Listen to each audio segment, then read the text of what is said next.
Well, straight ahead on a digital edition of the News at 5, the race for governor is officially set after yesterday's runoff. We talked to both Jermaine Johnson and hear from Alan Wilson about what comes next. And years after a firefighter's death in the line of duty sparked some controversy, the Columbia fire chief is now filing a lawsuit over this, claiming some false accusations have damaged his reputation. The News at 5 starts now. Live from the Fox studios in Columbia, it's Watch Fox News at 5, Local First.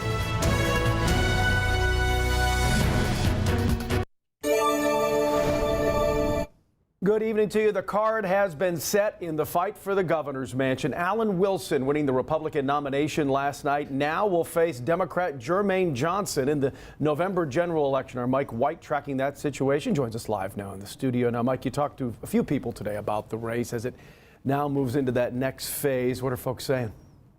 Yeah, Brian, both parties very hopeful today as we finally have the governor's race set in stone between Wilson and Johnson. Now, Republican Party leaders telling me that if Wilson is able to continue to relate the conservative message to voters, he'll find himself in a great spot. Now, meanwhile, the Democratic Party telling me that Jermaine Johnson is the candidate that will bring something different to the state. And if you don't want to see the same results in South Carolina that we've seen over these last 20 years or so, then Johnson is the candidate to vote for.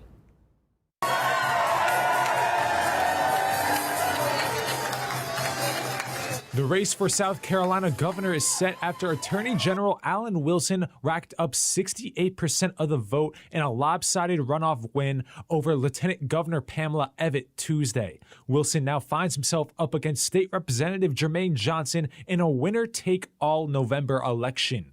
I will always, always put you first, you and your families first. I will always have the courage to fight for you. Attorney General Wilson telling his Tuesday night watch party crowd his priorities, including fixing infrastructure and lowering income taxes. It's time for a new SC, a new South Carolina, one where it doesn't matter if it's a Republican or a Democrat in the White House. On Wednesday, Johnson calling a news conference to address the future of South Carolina. The Richland County Democrat continuing to stress affordability and health of South Carolina residents. Because a new South Carolina means not just a minimum wage, but a livable wage. A new South Carolina means more affordable health care. State GOP Chairman Drew McKissick saying over these next few months, Wilson needs to continue to communicate a conservative message to voters that relates to their daily lives. And if he's able to do that, as other Republicans have, and he connects with them on that level, then, in my opinion, he'll win. South Carolina hasn't had a Democratic governor for more than 20 years. And conservative strategist Joel Sawyer says he doesn't expect that to change, predicting a Republican sweep in statewide races come November. It would take a lot of mistakes on the Republican part and some incredible strokes of luck on the Democrats' part for Democrats to even be competitive here. Johnson has prided his campaign on being a grassroots one. The state Democratic Party says they are 100% invested in Johnson's run for the governor's mansion. The biggest way we do that is we help fund organizing and field effort all across the state that sort of goes right into Jermaine's grassroots feel. Now, I did reach out to Wilson for an interview today, but he was unavailable. Now, when it comes to voter outreach, Johnson says he'll continue the grassroots theme and go out into the community and meet voters to help promote his campaign. The general election is set for Tuesday, November 3rd. Reporting in studio, I'm Mike White. Watch Fox News Local First. All right, thank you, Mike. We're going to shift our focus now to the weather department. Skywatch Weather Center is where meteorologist Will Rowe is standing by. We are inching closer to those days where triple digits might be in our future. Yes, we are, but actually today was a little more refreshing than it sure was supposed to be because of all the cloud cover that we saw. And if we look behind me right here, we have had some clouds drift through this afternoon, and that, like I said, in turn has kept us a little bit cooler than what we were anticipating today, but a little weak area of high pressure up to our north and to our west has been keeping us dry, so we haven't had any showers to deal with. But temperatures right now sit sitting in the middle 80s here in Columbia across most of the outskirts of the area. Low 80s even in some spots. 81 in Newberry and Saluda. That's a bit warmer to the south. 86 in Orangeburg and Manning, but we were forecasting around 90 degrees today. But sometimes whenever the clouds drift in, unexpectedly, this is what happens. But I do think that these clouds will continue to at least exit out overnight tonight. We should be mostly clear to partly cloudy overnight tonight, and then some clouds will start to drift back in as we head towards tomorrow morning, and it might end up being mostly cloudy for tomorrow afternoon as well. But temperatures stay mild tonight in the upper 60s and low 70s. Again, we will see some clouds drifting back in as we head through tomorrow morning, maybe some breaks of sunshine by the afternoon. It will be a smidge warmer. I think we will climb back into the low 90s for tomorrow. Humidity also starts to creep back in as well, so it is going to start to feel a bit more muggy, and those feels like temperatures will be a couple of degrees warmer than what the thermometer is reading. But like Brian was saying earlier, we've been talking about a big heat up, and that is still on track to arrive as we head into this weekend and through next week. We'll talk about how hot we get coming up. Well, 3 years after a firefighter died in the line of duty and a very public war of words divided Columbia's first responder community, Columbia Fire Chief Aubrey Jenkins now taking his fight to court. Jenkins filing suit Monday in Richland County against the Professional Firefighters Association of South Carolina and its president over allegations that he says cost him his reputation and his peace of mind. The suit traces back to June 2023 when the association publicly accused Jenkins of years of neglect and deficiencies after the line-of-duty death of Irmo firefighter James Muller at the Tropical Ridge Apartments, a massive blaze. Jenkins denies those allegations, and so did city and county leaders at the time. The lawsuit claims the statements were false, published with malicious intent, and caused Jenkins severe emotional distress. He's seeking compensation and punitive damages and wants the statements retracted. Now, the president of the Firefighters Association telling WACH FOX News he cannot comment on the case at this time. Now, our Megan Gagno talked with Chief Aubrey Jenkins and his attorney today to get their side of the story. You'll hear from both tonight on the news at 10. And in Richland County, an arrest in a shooting along Decker Boulevard. 18-year-old Elijah Banks charged with attempted murder. Authorities say this happened around 2 in the morning on May 20th. Now, deputies say the victim was not the intended target of this shooting. Banks being held on $155,000 bail at the Alvin S. Glenn Detention Center. Of course, WACH FOX News will continue to push for the very latest on this story and everything we cover for each and every day here.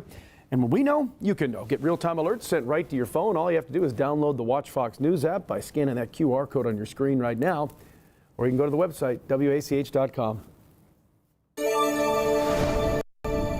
Having served public service for over 40 years, starting in the military in 1985, up to this date, 36 years of law enforcement and correction experience, extensive training and certifications in corrections as well as law enforcement, helping agencies dealing with DOJ investigative findings, as well as those under consent decrees while working at the National Institute of Corrections. So hopefully I can bring that knowledge, skills, and ability to enhance operations here at the Alvin S. Glenn Detention Center.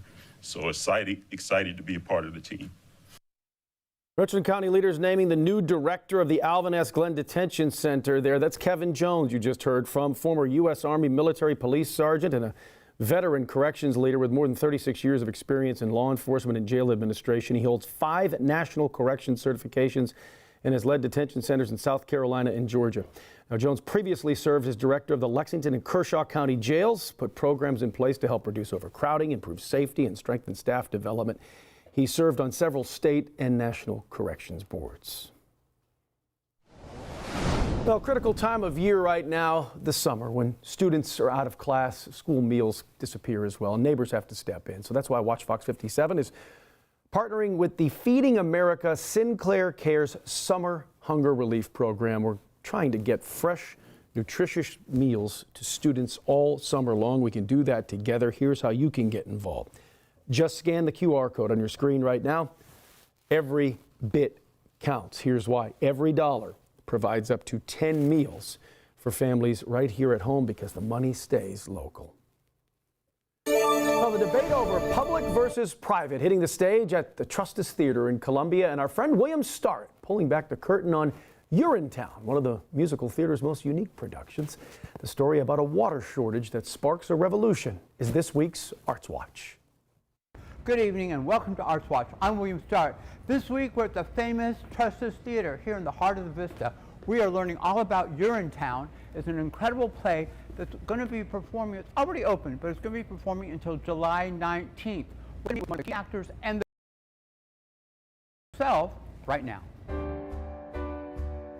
The show opened on Broadway in 2001.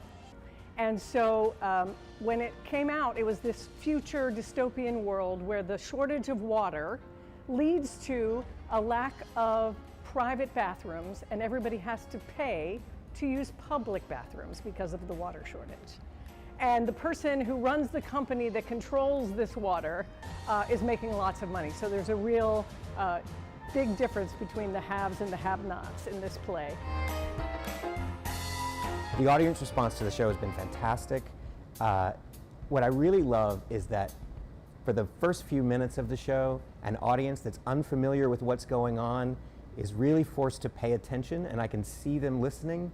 And then by the second number in the show, a great number called It's a Privilege to Pee, you can really see them loosening up and realizing, oh, this is the ride I'm on, and I can't wait to see where it's going to take me.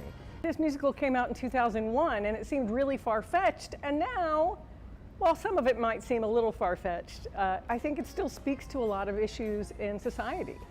The big wealth disparity that we're facing. And so there's lots, while we're laughing about lots of things, we're also, and tapping our feet because the music is just so fun, we're also kind of registering the different topics that come up in this play, and it makes us think and talk about it afterwards. A fantastic band that incorporate tons of musical styles, of course. We've got brass players, we've got a pianist, we've got a fantastic drummer, we've got a reed player. They're essentially like a little jazz combo. And in fact, a lot of them play in the jazz circuit around Columbia and around South Carolina. They are a top-notch live band. Urinetown is an incredible comedy and a musical. And for tickets and to find out all about the details, you go to trusses.org. It's running until July 19th, and you do not want to miss this. I'm William Starrett. I hope you enjoyed Arts Watch.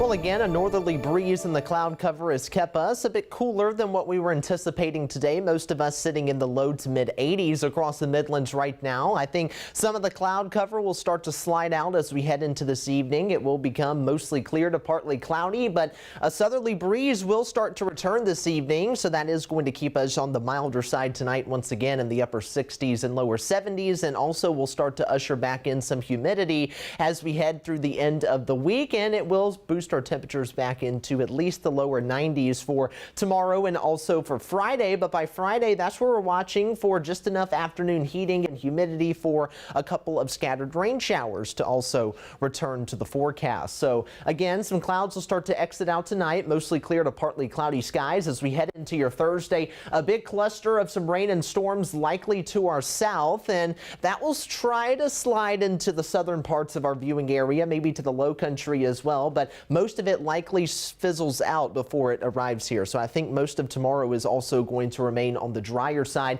and then that humidity continues to flow back in. Temperatures continue to climb into Friday, and that is where we will start to see better opportunities of some widely scattered rain and thunderstorms returning in the forecast. And then the heat really will start to build in from there as we head into the weekend. High pressure down to the south is going to start to propagate northward and eventually take up the eastern 2/3 of the country, really. And it again is going to act as a heat dome. You see the temperatures here still expected to climb into the upper 90s and potentially even into the lower 100s in a few spots. But we have taken a couple of degrees off of that because we're getting a better idea of what this thing is going to do. And another possibility out of this is going to be ring of fire storms. You might have seen something on social media about it, or you might have heard another term called ridge riders, whatever you want to call it, some thunderstorms can pop up on the outskirts of this very strong high pressure or heat dome because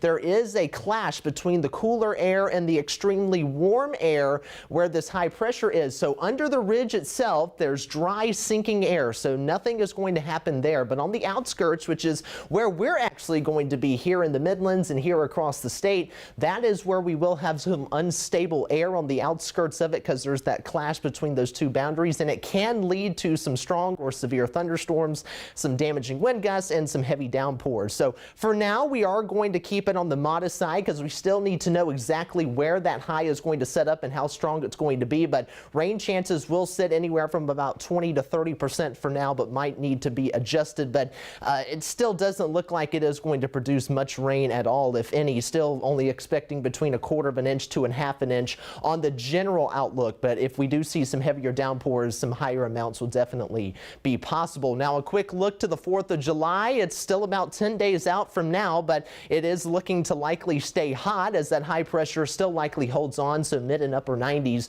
are still going to be in the forecast for the 4th of July. So the big story is going to remain the heat, and we will be watching for a couple of thunderstorms to pop up on the outskirts of that ridge. So just stay hydrated and stay cool in the heat, and just keep an eye to the sky for anything that might pop up during the afternoons.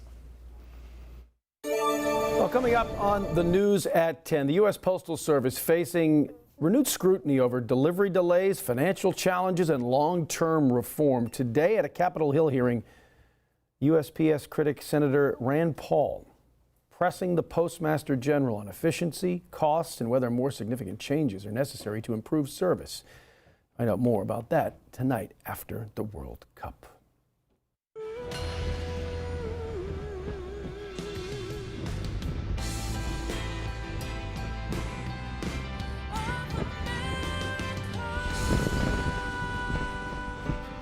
And tonight after the Sports Zone here on Watch Fox, here's what you can expect from the National News Desk with Dee Dee Gatton.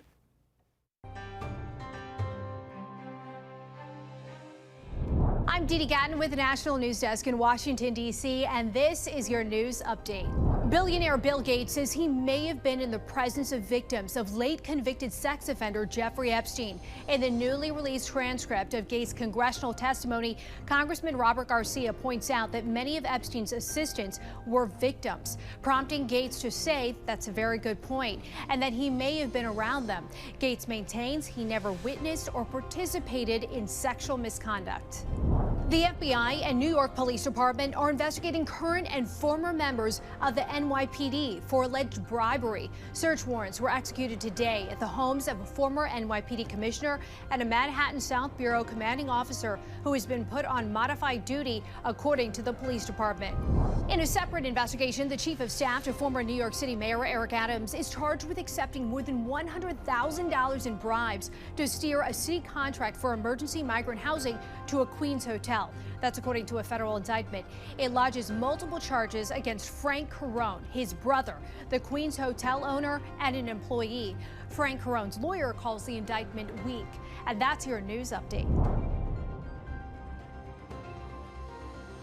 Well, you can find out more and stay up to date on national headlines by watching the National News Desk right here on Watch Fox 57 after the Sports Zone.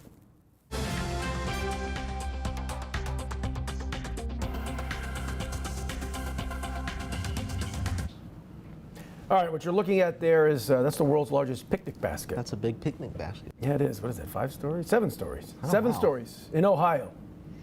Was once home to the famous Longaberger Basket Company, listed by the Guinness Book of Records as the world's largest picnic basket.